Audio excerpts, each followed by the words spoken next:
नमस्कार, अवतार मीडिया में आपका स्वागत है। आपके साथ मैं रीना झाबालियान। खबरों का रुख करेंगे, लेकिन उससे पहले एक नजर डालते हैं इस वक्त की हेडलाइंस पर। चारधाम यात्रा में बदइंतजामी की खुली पोल, अधिकारियों की आधी अधूरी तैयारी, प्रभारी मंत्रियों की गैर हाजिरी से भी हैरानी, मोर्चे पर डटे सीएम धामी। चारधाम यात्रा पर केंद्र ने लिया अपडेट, प्रदेश सरकार ने दी जानकारी, कहा सुगम और सुव्यवस्थित यात्रा करवाने के लिए रजिस्ट्रेशन का कराया जा रहा पालन। फायर सीजन में सुलगते जंगलों को बचाने के लिए सरकार उठाएगी प्रभावी कदम, सीएम धामी ने दिए संकेत, कहा वन अग्नि की घटना आने वाले सालों के लिए सबक। और स्कूल बस और वैन में होगा फायर सेफ्टी ऑडिट, अग्निशमन विभाग का सहयोग लेगा आरटीओ, स्कूल बस ड्राइवर को दी जाएगी ट्रेनिंग। और चलिए अब बुलेटिन की शुरुआत कर लेते हैं। चारधाम में फैली अव्यवस्था को लेकर जहां अधिकारियों की आधी अधूरी तैयारी पर सवाल खड़े किए जा रहे हैं, तो वहीं दूसरी तरफ जिलों के प्रभारी मंत्रियों की भी गैर मौजूदगी सवालों के घेरे में है, क्योंकि यात्रा के दौरान एक भी प्रभारी मंत्री ने अपने जिले में जाकर ना तो दौरा किया और ना ही व्यवस्थाओं को परखा है। देखिए रिपोर्ट। हर मोर्चे पर डटे सीएम धामी, लेकिन मंत्रियों ने कमान नहीं संभाली। यात्रा में श्रद्धालुओं को होती रही परेशानी, प्रभारी मंत्रियों की गैर मौजूदगी से हैरानी, विभागीय मंत्रियों को यात्रा से नहीं सरोकार, प्रभारी मंत्रियों ने भी किया दरकिनार। देश दुनिया की नजरें इस वक्त उत्तराखंड पर है। वजह है विश्व प्रसिद्ध चारधाम यात्रा, जहां से लाखों करोड़ों लोगों की आस्था जुड़ी है। बड़ी संख्या में श्रद्धालु दर्शन के लिए चारधाम पहुंच रहे हैं, लेकिन इस बार यात्रा की शुरुआत से ही फैली अव्यवस्था को लेकर शासन प्रशासन की तैयारी पर सवाल खड़े हो रहे हैं। हालात बिगड़ता देख सूबे के मुखिया को खुद मोर्चा संभालना पड़ा, लेकिन हैरानी तो इस बात की है कि ना तो विभागीय मंत्री यात्रा को लेकर अलर्ट दिखे और ना ही जिलों की जिम्मेदारी संभाल रहे प्रभारी मंत्री। पर्यटन मंत्री सतपाल महाराज हो या फिर स्वास्थ्य मंत्री धन सिंह रावत, दोनों ही मंत्री यात्रा के दौरान प्रदेश से बाहर रहे। तो वहीं प्रभारी मंत्रियों ने भी अपने अपने जिलों में जाकर चारधाम यात्रा की व्यवस्था को परखने की जहमत तक नहीं उठाई। चारधाम यात्रा के तहत पड़ने वाले जिलों के प्रभारी मंत्रियों की बात करें तो चमोली जिले में बद्रीनाथ धाम के साथ हेमकुंड साहिब भी है, जिस जिले के प्रभारी मंत्री धन सिंह रावत हैं। रुद्रप्रयाग जिले के प्रभारी मंत्री सौरभ बहुगुणा है और रुद्रप्रयाग जिले में ही चारधाम यात्रा की सबसे कठिन पड़ाव केदारनाथ धाम पड़ता है। उत्तरकाशी जिले में दो धाम गंगोत्री और यमुनोत्री पड़ते हैं और जिले के प्रभारी मंत्री हैं प्रेमचंद अग्रवाल, लेकिन अभी तक किसी भी प्रभारी मंत्री ने अपने प्रभार वाले जिले में जाने की हिम्मत तक नहीं जुटाई। रुद्रप्रयाग जिले के प्रभारी मंत्री सौरभ बहुगुणा जरूर इन दिनों अस्वस्थ चल रहे हैं, लेकिन उन्हें छोड़ भी दिया जाए तो दोनों जिलों के प्रभारी मंत्री अपने जिलों तक नहीं पहुँच पाए। जिलों का दौरा न करने को लेकर जब कैबिनेट मंत्री प्रेमचंद अग्रवाल से सवाल पूछा गया, तब आचार संहिता का हवाला वो देते नजर आए। उनका कहना है कि इस दौरान वो अधिकारियों के साथ ना तो बैठक कर सकते हैं और ना ही बिना बैठक के कुछ दिशा निर्देश दे सकते हैं। देखिए, आप जानते हैं कि इस टाइम चुनाव की आचार संहिता प्रभावी है और हालांकि मैं ये भी कहने को तैयार हूँ कि हमारे पहले फेज में हमारा चुनाव हो गया था, उत्तराखंड के चुनाव हो गया था, लेकिन उसके बावजूद आज की तारीख में जो आचार संहिता है पूर्णतया उसको हम लोग पालन कर रहे हैं, प्रभावी है। मेरे आप देखिए कि इसी बीच में मैंने शहरी विकास से संबंधित जो 29 निकाय हैं जो चारधाम यात्रा मार्ग पे पड़ते हैं, उनकी मैं बहुत पहले से इच्छा रखता था कि मैं उनकी बैठक करूं, कैसे वहाँ लाइट की व्यवस्था हो, कैसे पानी की व्यवस्था हो, कैसे शौचालय की व्यवस्था हो, कैसे साफ़ सफाई की व्यवस्था हो, कैसे वहाँ पे नाले और नालियों की सफाई की व्यवस्था हो, हमारे व्यक्ति वहाँ पे मुस्तैद रहें, इसकी बातचीत हो। लेकिन चुनाव आचार संहिता के कारण मैं नहीं कर पा रहा था। चलिए माना मंत्री जी कि आचार संहिता के कारण आप जा नहीं पाए, लेकिन यदि आपकी चारधाम यात्रा व्यवस्था को परखने की मंशा होती तो निश्चित तौर पर चुनाव आयोग से इसकी अनुमति ली जा सकती थी, लेकिन आपने ऐसा नहीं किया। वहीं इस मामले को लेकर कांग्रेस विधायक प्रीतम सिंह का कहना है कि ऐसा नहीं है कि मंत्रियों का दायित्व खत्म हो गया है। सरकार ने कई निर्णय चारधाम यात्रा को लेकर लिए हैं। अब आचार संहिता का बहाना ठीक नहीं।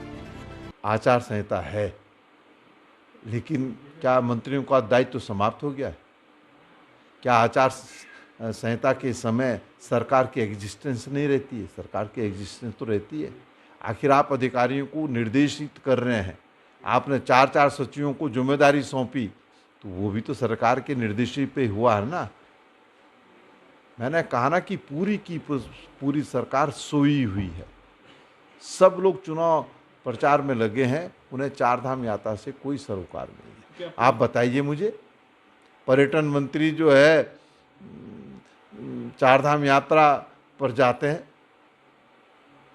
पूजा अर्चना करते हैं, एक तरफ सरकार कहती है कि वीआईपी मूवमेंट नहीं होगा, तो दूसरी ओर फिर वीआईपी मूवमेंट क्यों हो रहा है? तो ये सरकार का असली चेहरा है। जाहिर तौर पर सवाल तो खड़े होंगे ही, क्योंकि जब सूबे के मुखिया पुष्कर सिंह धामी आचार संहिता के बीच अपने स्तर से कई बड़े फैसले ले रहे हैं, तो फिर प्रभारी मंत्रियों को किसने रोका है? सच तो ये है कि आचार संहिता की आड़ में प्रभारी मंत्री काम करने से बचते दिख रहे हैं। रफ्तार मीडिया के लिए देहरादून से मनीष डंगवाल के साथ ब्यूरो रिपोर्ट। प्रदेश में जारी चारधाम यात्रा पर केंद्रीय गृह मंत्रालय ने अपडेट लिया है। मुख्य सचिव राधा रतूड़ी ने बताया कि केंद्र ने श्रद्धालुओं की सहूलियत को लेकर हर संभव मदद का आश्वासन दिया है। उन्होंने बताया कि यात्रा को सुगम और सुव्यवस्थित चलाने के लिए सरकार पंजीकरण का सख्ती से पालन करा रही है। मुख्य सचिव ने बताया कि उन्होंने राज्यों के मुख्य सचिवों को एडवाइजरी कर स्पष्ट किया है कि अगर तीर्थयात्री बिना पंजीकरण के आते हैं तो उन्हें चेकिंग के बाद रोक दिया जाएगा। यात्रा में अभी पूरी व्यवस्था अच्छे से चल रही है। सभी श्रद्धालुओं को सुगम सुरक्षित यात्रा का वो मिल रहा है, दर्शन हो रहे हैं। केंद्रीय गृह सचिव ने हम लोगों को सपोर्ट करने के लिए ये वीसी रखी थी, और ये उन्होंने पूछा कि अगर आपके यात्रा व्यवस्था में अगर कहीं भी कोई मदद चाहिए, केंद्र सरकार भी मदद करेगी। उन्होंने सेंट्रल सीएपीएफ फोर्स के लिए भी कहा कि आईटीबीपी एनडीआरएफ के कुछ एक्स्ट्रा फोर्स यहाँ है, उसको हम लोग यात्रा में क्राउड मैनेजमेंट के लिए यूज़ कर सकते हैं। दूसरी बात, हम लोगों ने सभी प्रदेशों को जहाँ से ज़्यादा यात्री आते हैं, जो टॉप 5 प्रदेश हैं जहाँ से अधिक यात्री चारधाम में आते हैं, उत्तर प्रदेश, मध्य प्रदेश, राजस्थान, गुजरात, महाराष्ट्र, 5 जगह मैंने भी बात कर ली है मुख्य सचिवों से, और केंद्रीय गृह सचिव ने भी उनसे बात करी है। और ये मैसेज सब जगह मीडिया के माध्यम से भी दिया है कि यात्री रजिस्ट्रेशन करा के ही आए। जिस तिथि में यात्रियों का रजिस्ट्रेशन है उस तिथि में ही चारधाम के लिए आए। अल्मोड़ा दौरे पर पहुंचे मुख्यमंत्री पुष्कर सिंह धामी ने वनाग्नि की घटना को लेकर ठोस कदम उठाने की बात कही है। सीएम धामी ने जंगलों में लगी आग की वजह से हुए नुकसान पर चिंता जाहिर करते हुए कहा कि आने वाले सालों में वनाग्नि से निपटने के लिए जरूरी कदम उठाए जाएं, इस पर जोर दिया जा रहा है। हालांकि बारिश के बाद पहाड़ों पर हालात नियंत्रण में हैं। बता दें कि मुख्यमंत्री पुष्कर सिंह धामी यहां पर कल्याणिका डोल आश्रम के वार्षिक सम्मेलन में शामिल होने अल्मोड़ा पहुंचे थे। इस दौरान सीएम धामी ने श्री यंत्र पूजन, आचार्य पीठ का शुभारंभ और कन्या पूजन किया। आग अब पूरी तरह से नियंत्रण में आ गई है, और शुरुआत के दिनों में जरूर हमारे लिए बड़ा चुनौती थी, बड़ा चैलेंज था, लेकिन सब लोगों ने लग के उस पर काम किया है, और भगवान इंद्रदेव ने भी हम पर कृपा करी है।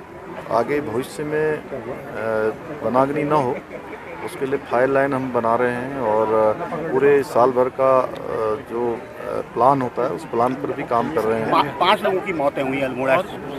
वन विभाग बिल्कुल लापरवाह नजर आया। उस पर काम चल रहा है, क्योंकि पहले ही कुछ लोगों पर कार्रवाई हुई है, आगे भी अभी काम चल रहा है, लेकिन भविष्य में ऐसी घटनाएं न हो उसके लिए हम ठोस प्लान बना रहे हैं। एक तरफ गर्मी का सितम और दूसरी तरफ राजधानी दून में बिजली और पानी की समस्या से लोग परेशान। दून वासियों को ना तो पीने का पानी मिल रहा है और ना ही बिजली की समस्या दूर हो पा रही है। आखिर कैसा है लोगों का हाल, देखिए इस रिपोर्ट में। पानी की पूर्ति की जाए, बिजली की भी पूर्ति की जाए जी, समय समय पर बिजली मिल जाए हमें और पानी भी मिल जाए हमें। बिजली और पानी की वजह से काफ़ी दिक्कतें होती हैं जी। पानी की बड़ी परेशानी है, बूढ़े आदमी कहाँ जाए ढोने के लिए पानी।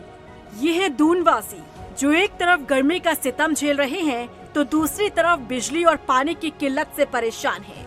शिकायत भी कराई है और अब तो बहुत ज़्यादा शॉर्टेज हो रही है, सबको ही हर घर में ही प्रॉब्लम हो रही है। तो अगर इसका कोई जल्दी से जल्दी सॉल्यूशन निकाला जाए तो ज़्यादा बेटर है पब्लिक के लिए भी ना। इतनी ज़्यादा गर्मी या पानी की इतनी ज़्यादा दिक्कत हो रही है ना, एक तो ना टाइमिंग, अगर टाइमिंग बिल्कुल फिक्स हो ना तो इंसान फिर भी मैनेज कर ले कि पानी अपना स्टोर करके रख ले, बट टाइमिंग भी फिक्स नहीं, कब पानी चले जाए। चिलचिलाती धूप में गला लोगों का सूख रहा है, लेकिन देहरादून के लोग पानी के लिए तरस रहे हैं।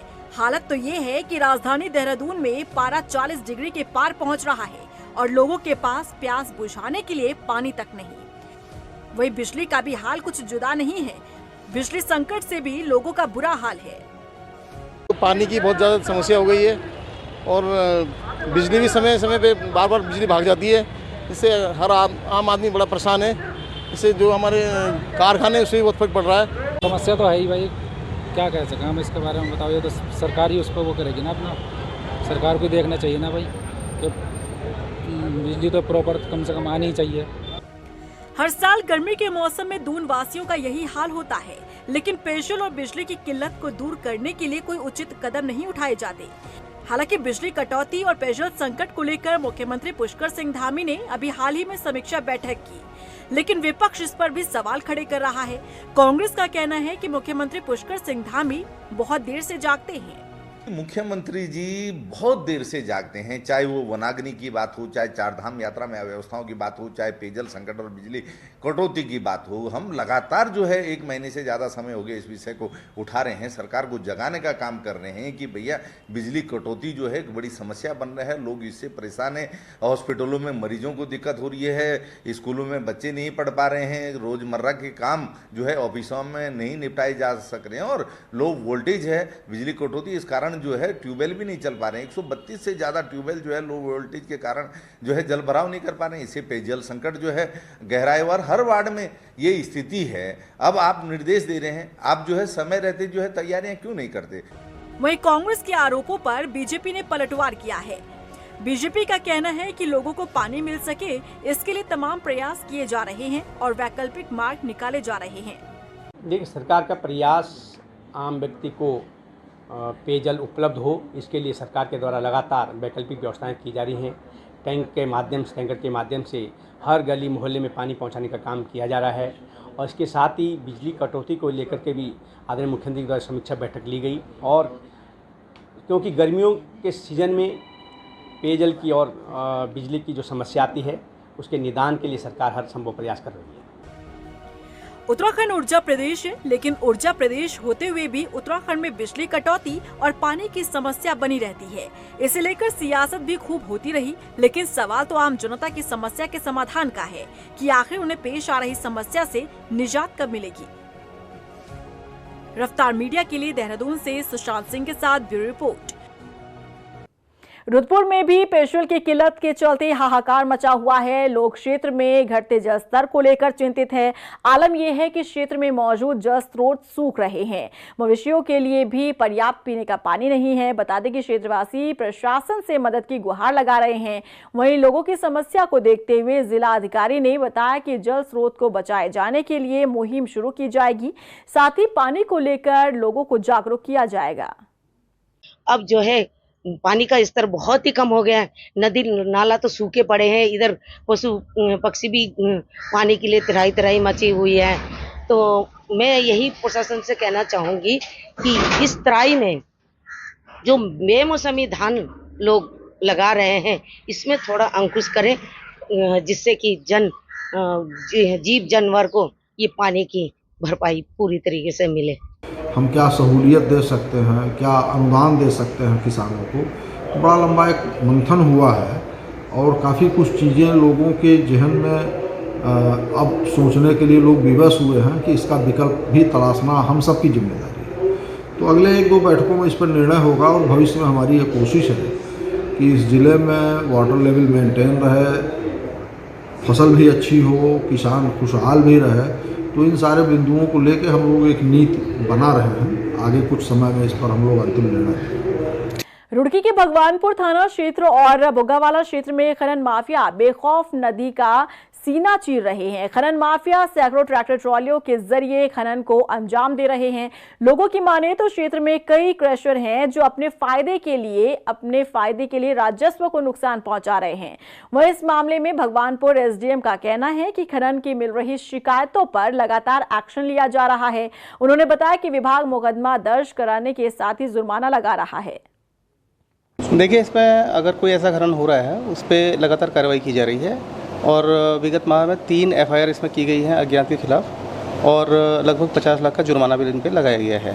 आगे भी इस पर कार्रवाई जारी रहेगी अगर ऐसी कोई गतिविधि पाई जाती है। सर, दुर्घटनाएं भी हो रही हैं। वहाँ के लोगों का कहना है कि जो ट्रैक्टर वाले हैं वो चढ़ाने तक की धमकी देते हैं उन्हें। नहीं, ऐसी कोई शिकायत हमारे पास आएगी तो उस पर कार्रवाई करेंगे निश्चित रूप से। उधर उत्तराखंड परिवहन विभाग स्कूल बस और वैन में फायर सेफ्टी ऑडिट की तैयारी कर चुका है। आरटीओ शैलेश तिवारी के मुताबिक विभाग जून में ऑडिट करवाएगा और इसके लिए तैयारी की जा रही है। आपको बता दें कि ऑडिट अग्निशमन विभाग के सहयोग से किया जाएगा। इस दौरान विभाग वाहनों में किसी तरह की कमी मिलने पर उसे भी पूरा करेगा और इसके अलावा विभाग स्कूली वाहनों के ड्राइवर को फायर उपकरणों के इस्तेमाल की ट्रेनिंग देगा। बता दें कि आरटीओ उत्तरकाशी जिले के मोरी नेटवर्ड में स्कूल वैन में लगी आग को लेकर अलर्ट हो गया है। आपने बताया जैसा कि उत्तरकाशी के नेटवाड़ में एक स्कूल वैन में आग लग गई थी। आग लगने के बाद बच्चे तो उतर आए, उनको कोई नुकसान नहीं हुआ, लेकिन वैन पूरी तरह से जल गई। तो भविष्य में ऐसी दुर्घटनाएं न हो, इसको कैसे हम मिनिमाइज कर सकते हैं, तो उसके लिए हम लोग एक जो स्कूल के वाहन हैं, जैसे स्कूल वैन है, स्कूल के बस हैं, जिनसे बच्चों को ढोया जाता है, उनकी हम लोग फायर सेफ्टी ऑडिट करवाने जा रहे हैं। इसका मतलब होगा कि हम लोग गाड़ियों को चेक करेंगे, गाड़ी में फायर इक्विपमेंट लगे हैं कि नहीं ये भी देखा जाएगा। साथ ही साथ जो ड्राइवर हैं या गाड़ी के मालिक हैं या स्कूल वाले हैं, इनको हम ट्रेनिंग भी देंगे। रुड़की हरिद्वार रोड पर सोलानी नदी पर बना पुल पिछले 1 साल से क्षतिग्रस्त है। जानकारी के मुताबिक खस्ताहाल पुल का सेफ्टी ऑडिट भी हो चुका है। सेफ्टी ऑडिट की रिपोर्ट के बाद से पुल पर वाहनों की आवाजाही पर रोक है, जिस वजह से लोगों को परेशानियों का सामना करना पड़ रहा है। ऐसे में पुल निर्माण को लेकर राजनीति हो रही है। कांग्रेस का आरोप है कि बीजेपी विधायक का स्थानीय लोगों की समस्याओं से कोई सरोकार नहीं है। उधर बीजेपी विधायक का कहना है कि पुल निर्माण को लेकर प्रक्रिया जारी है। ये मुझे शायद ऐसा याद आ रहा है कि आपके माध्यम से ही ये जब पुल खराब हुआ पिछले साल तो ये आवाज़ उठाई गई थी। बहुत दुख की बात है कि 1 साल बीतने के बाद भी इन्होंने मात्र औपचारिकता की, एक ये रपटा बना दिया और 10-15 दिन में बारिश होगी इसका पता भी नहीं चलेगा। फिर क्या होगा, फिर उधर से जाएंगे लोग। दरअसल ये तो हमारे स्थानीय जो सांसद रहे या वर्तमान में जो लड़ रहे हैं, जो भाजपा की सरकार है, उनकी लापरवाही है। समस्या उसका समाधान करना। पिछली बार जब अतिवृष्टि हुई थी, बाढ़ आई थी, तो उसमें पुल, हमारा स्थानीय पुल क्षतिग्रस्त हो गया था, जिसको CBSI ने भी जांच करके रिपोर्ट दी थी कि पुल में भारी वाहन ना चले। तो पुल के द्वारा हल्के वाहन जा रहे थे, पर हमारे जो गाँव जुड़ते हैं यहाँ पर, कानापुर और शेरपुर और बेलड़ा गाँव जुड़ते हैं, तो वहाँ के लोगों को बहुत दिक्कत हो रही थी। बहुत लंबा चक्कर लगा जाना पड़ रहा था। हमारे किसान भाइयों को दिक्कत हो रही थी ट्रॉली लेकर जाने में। हमारे जो जीप जा रही हैं, लोकल जो बस की सवारी जाती है, उनको दिक्कत हो रही थी। तो उनके लिए एक वैकल्पिक व्यवस्था करी गई है, जो सोलानी पुल पे एक रपटा बनाया गया है, और पहले भी वैकल्पिक व्यवस्था बनती रही है। ऋषिकेश एम्स का एक वीडियो सोशल मीडिया पर तेजी से वायरल हो रहा है, जिसमें देखा जा सकता है कि फिल्मी स्टाइल में पुलिस की गाड़ी सीधा अस्पताल की 4थी मंजिल के इमरजेंसी वार्ड में घुस जाती है। आखिर क्या है ये पूरा मामला, इस रिपोर्ट में देखिए। फिल्मी स्टाइल में दून पुलिस की एंट्री। ऋषिकेश एम्स के इमरजेंसी वार्ड में घुसी पुलिस की गाड़ी। सोशल मीडिया पर वायरल हो रहा वीडियो।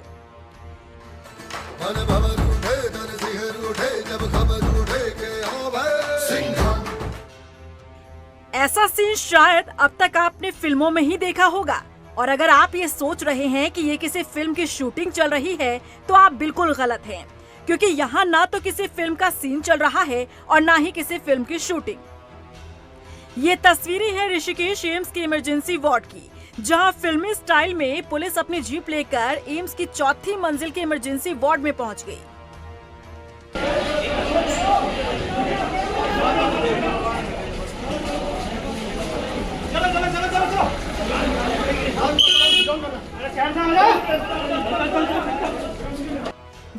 देखा जा सकता है कि जितनी तेजी से पुलिस की गाड़ी इमरजेंसी वार्ड में घुस रही है, उतनी ही तेजी से सिक्योरिटी गार्ड सीटी बजाते हुए वार्ड में बेड पर लेटे मरीजों के स्ट्रेचर को हटाते नजर आ रहे हैं। दरअसल फैसला ऑन द स्पॉट की एक कोशिश में पुलिस एम्स के अधिकारी को गिरफ्तार करने पहुंची थी। दरअसल अधिकारी पर महिला डॉक्टर से छेड़खानी का आरोप लगा था। ऐसे में आरोपी को पकड़ने के लिए पुलिस जीप लेकर इमरजेंसी वार्ड में ही पहुंच गई। पुलिस के मुताबिक 19 मई की शाम ऋषिकेश एम्स के ऑपरेशन थिएटर के अंदर सर्जरी चल रही थी। तभी नर्सिंग अधिकारी सतीश कुमार ने एक महिला डॉक्टर का कथित तौर पर यौन उत्पीड़न किया। इस घटना से अस्पताल के डॉक्टरों में नाराजगी इतनी बढ़ी कि वो हड़ताल पर चले गए। डीन के कार्यालय के बाहर विरोध प्रदर्शन किया और आरोपी सतीश कुमार को बर्खास्त करने की मांग की। विरोध कर रहे डॉक्टरों की बड़ी संख्या को देखते हुए पुलिस आरोपी को गिरफ्तार करने के लिए अस्पताल में ही गाड़ी लेकर पहुंच गई। फिल्मी स्टाइल में पुलिस की एंट्री का वीडियो वायरल होने के बाद लोग अलग अलग तर्क दे रहे हैं। कोई पुलिस की सराहना कर रहा है तो कुछ लोग इसे पुलिस का दिखावा बता रहे हैं, क्योंकि सवाल उठ रहा है कि यदि आरोपी अस्पताल में मौजूद था तो फिर आसानी से उसे वहां जाकर गिरफ्तार किया जा सकता था। इसके लिए इतना दिखावा क्यों? फिलहाल सोशल मीडिया पर पुलिस के स्टाइल का वीडियो खूब वायरल हो रहा है। रफ्तार मीडिया के लिए देहरादून से ब्यूरो रिपोर्ट। और इसी के साथ फिलहाल इस बुलेटिन में बस इतना ही, लेकिन चलते चलते एक नजर डालते हैं इस वक्त की हेडलाइंस पर। चारधाम यात्रा में बदइंतजामी की खुली पोल, अधिकारियों की आधी अधूरी तैयारी, प्रभारी मंत्रियों की गैर हाजिरी से भी हैरानी, मोर्चे पर डटे सीएम धामी। चारधाम यात्रा पर केंद्र ने लिया अपडेट, प्रदेश सरकार ने दी जानकारी, कहा सुगम और सुव्यवस्थित यात्रा करवाने के लिए रजिस्ट्रेशन का कराया जा रहा पालन। फायर सीजन में सुलगते जंगलों को बचाने के लिए सरकार उठाएगी प्रभावी कदम, सीएम धामी ने दिए संकेत, कहा वन अग्नि की घटना आने वाले सालों के लिए सबक। और स्कूल बस और वैन में होगा फायर सेफ्टी ऑडिट, अग्निशमन विभाग का सहयोग लेगा आरटीओ, स्कूल बस ड्राइवर को दी जाएगी ट्रेनिंग।